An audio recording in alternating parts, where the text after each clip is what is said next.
Ah, there we go. Um, so I told you it was moving, didn't I?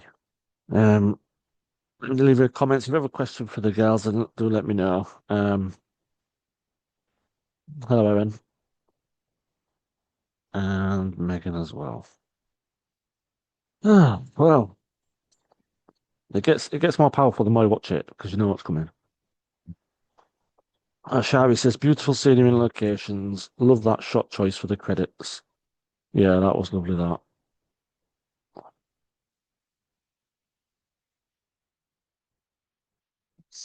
Um, so I suppose the question is this like a personal thing? Obviously, you don't have to go into it, but what was this based on? And how did you both become involved?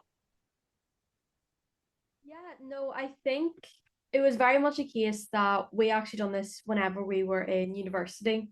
So it was kind of a case we all kind of came together in our class.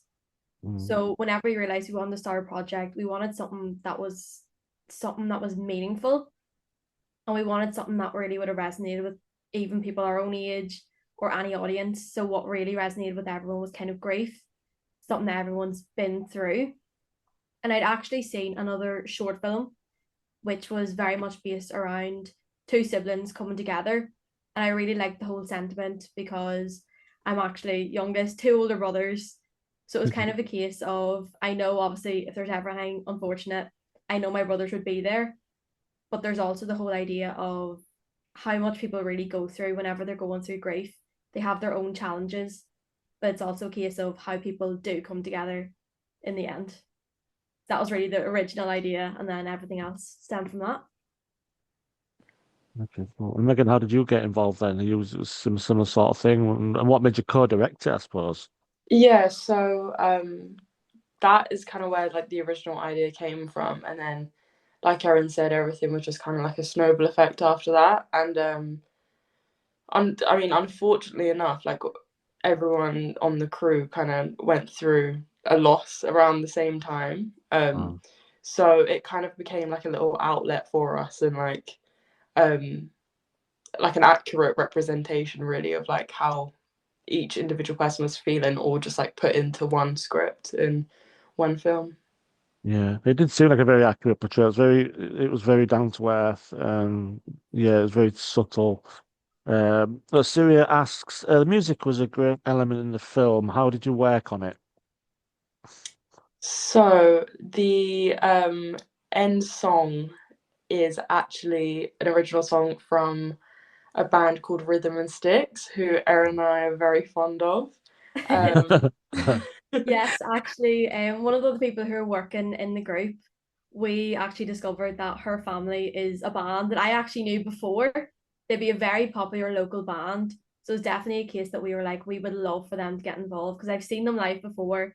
So I know that they can definitely contribute both how much Irish elements we want to do, being Irish musicians, but also they have this emotional touch. So it's actually our sound engineer's little brother who wrote the piece for us and sang it.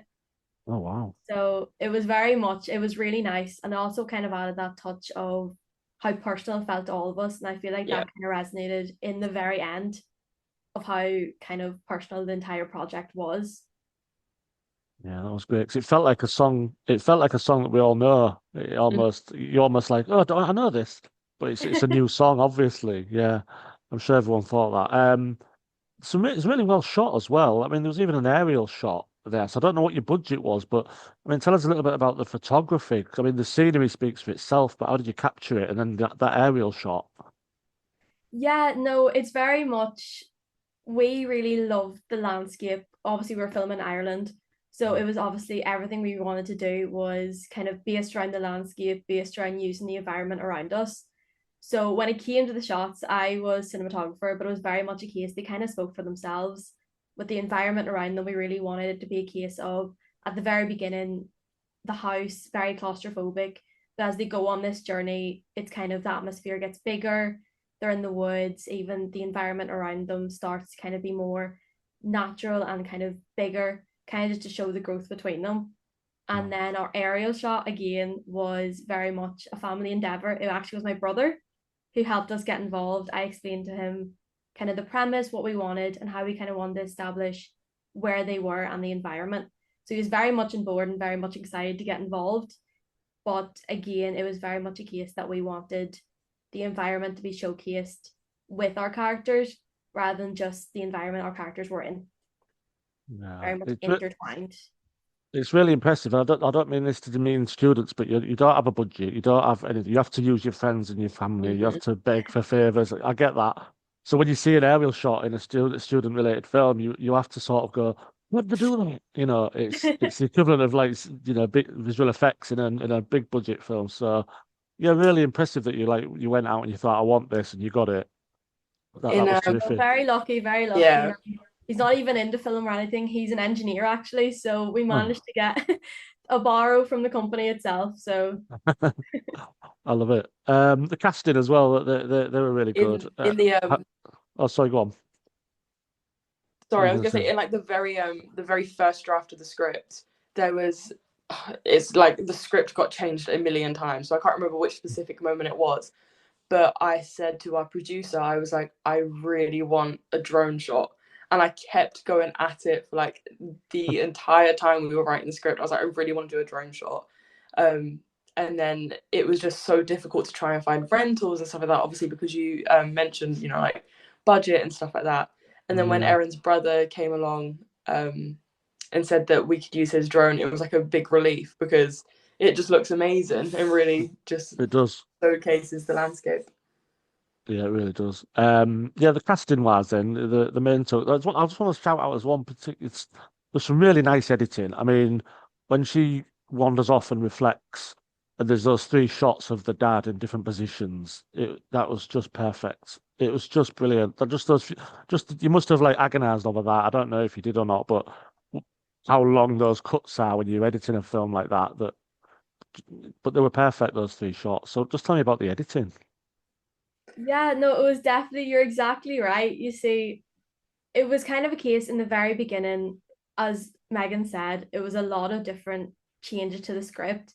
But we did feel like what we really wanted to emphasize was memories and how the dad actually comes into play and how he's constantly in our mind. So obviously at the very beginning, it was a case that we knew we wanted to incorporate camcorder videos. So being a part of the editing process, it was very much a case of where do we feel like we should cut them, how much you think we should include. But we feel like it works perfectly because we want to show the past, but we can't ignore the fact that she is in the present and this is what she's experiencing. So it was very much a case we wanted to feel we're in her mind, we can feel her panic, kind of her grief. So it was very much a case we wanted just enough time to experience, just short, but not too long. So you're very much right. It was a very long time. Megan will agree, trying to decide how long the end bit should be. Yeah. Yeah, no, she's right. You see, we had a certain time limit to work between. Sorry. No, but what else it does as well, it reminds the audience that it's a real person that she's grieving. You're not just talking about some abstract person that we don't see. You know, the stuff where they're playing the cards and stuff, like a proper dad thing to do, you know. Keith's asked the question, how have any fathers reacted to this? He, for one, hopes that it left an impression on the children. Will look out for me in a faraway place when I'm gone. Yeah, how did dads of the crew and cast and yourselves react to this? I'll very emotional. My dad is actually the one who's playing father in the film. Oh. So you're very much right. In every like shot that we did, I really didn't want to be a case that it was not realistic. So it was very much a case I told my dad, act how you would, do what you would. That is his cards that he's playing. So everything he's doing is stuff that I'm like, it would be stuff that he's doing. So him watching it, and even my brothers watching it, it was very much a case of we're watching our actual dad.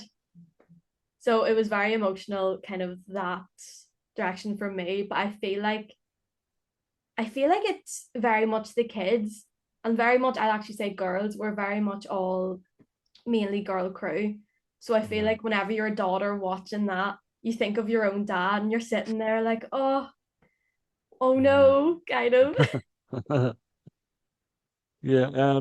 we only have a few minutes left, so I just want to ask both of you really. Just tell us some of your favorite films, and then include like anything that inspired this, the way you shot it, the way you thought when you're making it. Just give us a couple of your favorites. Erin, what was the name of that short film? You know the one that I'm talking Are you about? still here? That one, Are You Still Here, is an amazing short film that everyone should watch, and that had such a big impact on Magpie. It is absolutely phenomenal, just everything about it, like visually and also just the way it was written as well is amazing. And Erin actually found that film and introduced me to it, and it is absolutely incredible. Look that one up definitely. Yeah, no, actually, no, I think it's Are You Still There? I'm trying to remember, but that's very much, you're so right. It was the way that it was so subtle in the way it portrayed the grief. It's basically a short film about this girl, and she realizes her car's broke down. She doesn't really know what to do, and she's trying to organize how to get people to come and sort out the car, but it's actually in her father's name who's just passed away. Mm. So it's very much a case that she's struggling that way, but it's beautiful in the way of how subtle it is. But I'd say actually for me, I'd say The Quiet Girl, the Irish film. I Yeah. love the way visually it appears. That was very much one of the influences for the visuals, kind of how subtle it moves and how subtle the dialogue is. Obviously, The Quiet Girl, she doesn't speak that much, but she portrays so much emotion within the time that she's on the screen. So overall, that was very much a big influence, and also a big influence for the environment that we filmed in. Yeah, that's a great film, Quiet Girl. Yeah, absolutely brilliant. Got nominated for an Oscar as well, didn't it? It's an Irish film, which was fantastic, I Yeah. think. Deservedly so. Yeah. Well, we don't have a lot of time, a couple of minutes to the next one, but I just want to say congratulations, you know. So obviously it's a joint effort, but you can see a lot of work and got a first student film, you know, it's quite exceptional really. So it was definitely moving. The first people that watched it were moved, and we were moved, and I got to be moved twice. So yeah, congratulations, girls. Really great work. Thank you Brilliant. very much. Thank you very, very much. No problem. If you want to stick around for the rest of the films, you can, but otherwise, I'm going to take 2 minutes. I'll be right back. But thank you very much again. Perfect. Thank you. Yeah, bye. Bye bye.